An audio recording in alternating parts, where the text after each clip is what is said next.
Racing just is started. We have Majestic Queen. Break quickly at a start. Bebot is down on the inside. Berlin is on the outside. Sweet Jillian.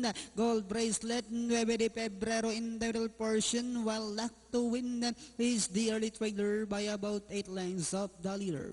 And as they swing down the back, we have Bebot by about 3 lengths.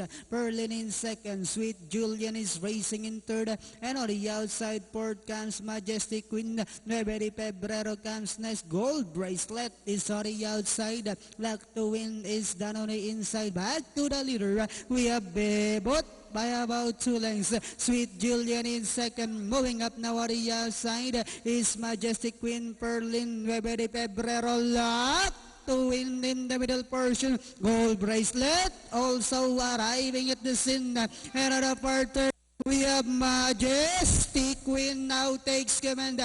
Sweet Julian, Nueve de Febrero, Luck to Win. Gold Bracelet is on the outside.